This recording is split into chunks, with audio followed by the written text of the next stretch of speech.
So welcome. Start off with a bit of ditch. Hello there.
Hello, good afternoon.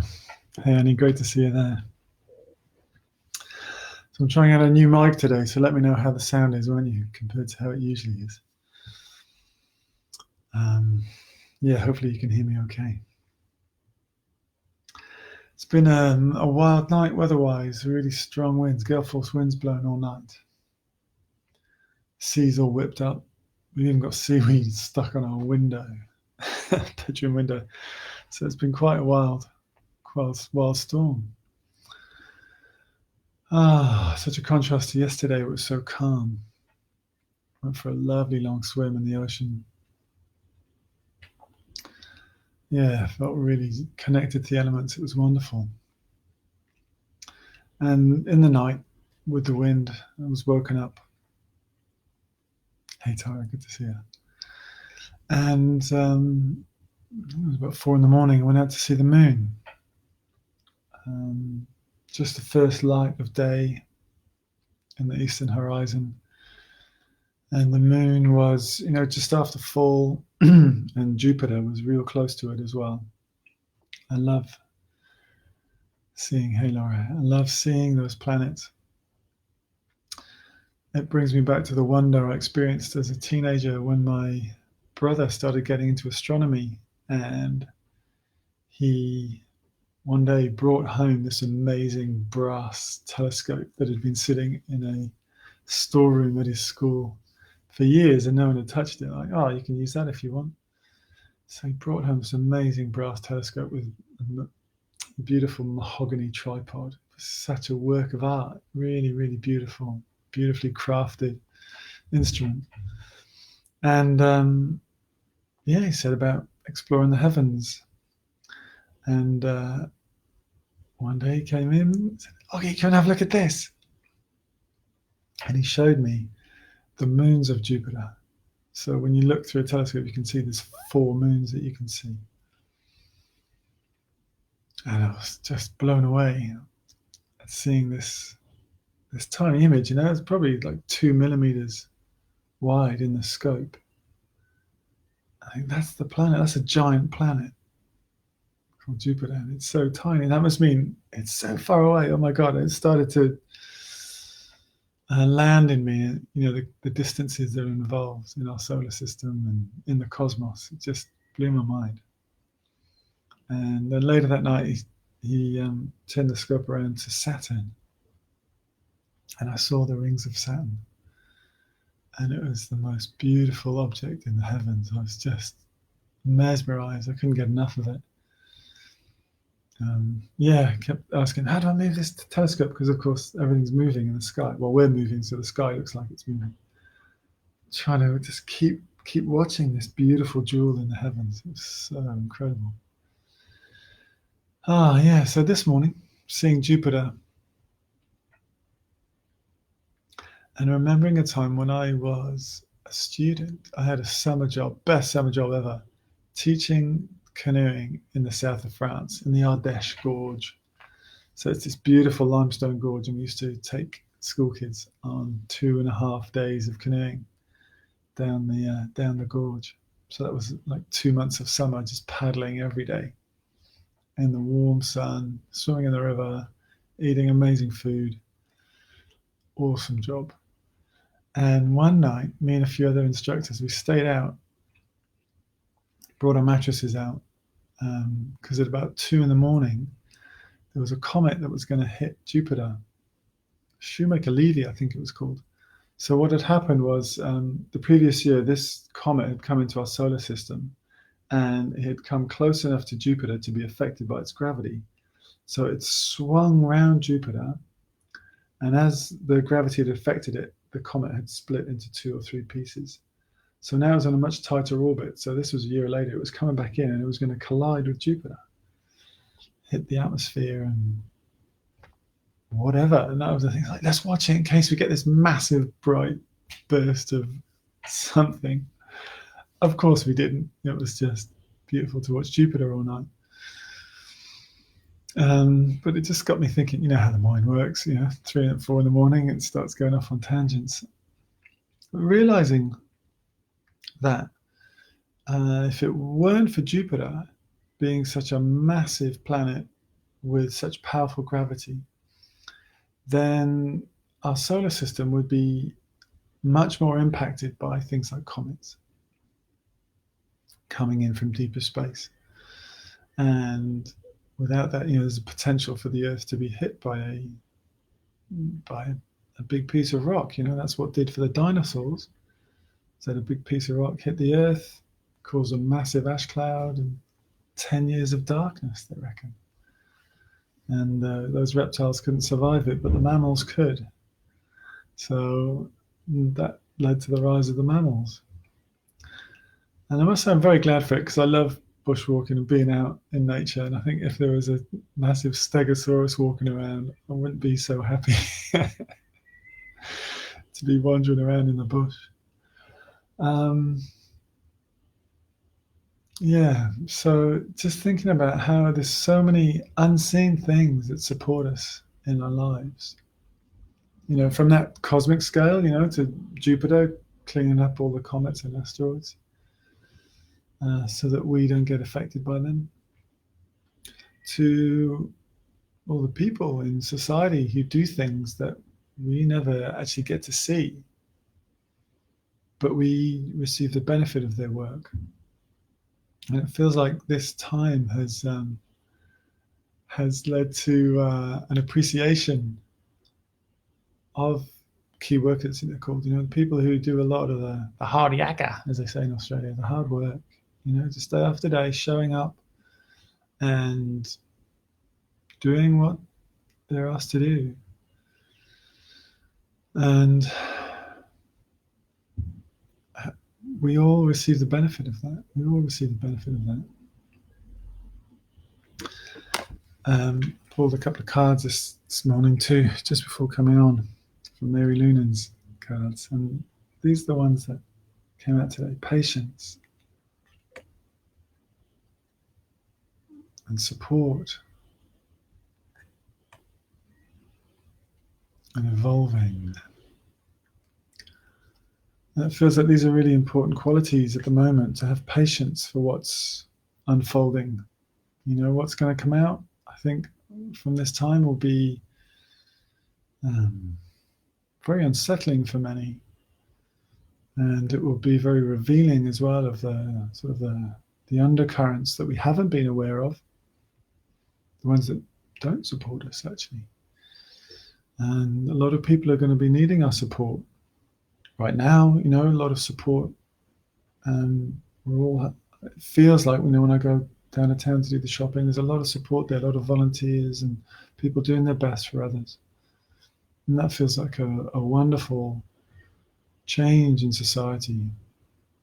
It reminds me of after the Fukushima disaster in Japan, 2011, how the earthquake meant that some homes had running water, and others didn't. So if you had a tap that worked, you put a little sign out, and neighbors would come and fill up their buckets. And the Japanese people saying, it's like 100 years ago, when our grandparents talked about how close and harmonious society was, and we were in and out of each other's houses and supporting each other and looking after each other. And I think, times like this, great stress, they also bring great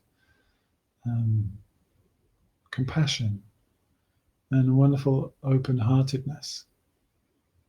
And I pray that continues. That when this episode is complete in whatever way it is, that we remember these times and support each other and be loving to each other. And as Megan was talking about last week, that as we walk down the street, we smile at each other, and knowing that we're all here together, experiencing our individual spiritual journey, but we're all doing this together. And it's all evolving. It's all evolving. And to keep that idea in mind that things are getting better. It's not a constant improvement. It's 2 steps forward, 1 step back. It's in many ways, it is a big step backwards at the moment. But at the same time, there's so many more people waking up, becoming more conscious of how they are in the world, and how they relate to others as well. It's a really special time. I don't think we'll see anything like this again. Yeah. So, how about I play a little bit of DJ, and we'll just share that idea that this is the beginning of the flowering of humanity. This could be the episode where it all really starts to get moving. People waking up, more compassion, more sharing, more support of each other. Yay.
So just you have a wonderful rest of your day,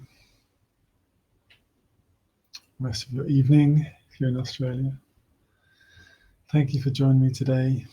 Please do share if this has resonated with you and you think that would also resonate with others.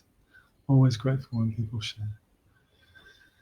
And thank you for your lovely comments. I'll have a look now. Okay.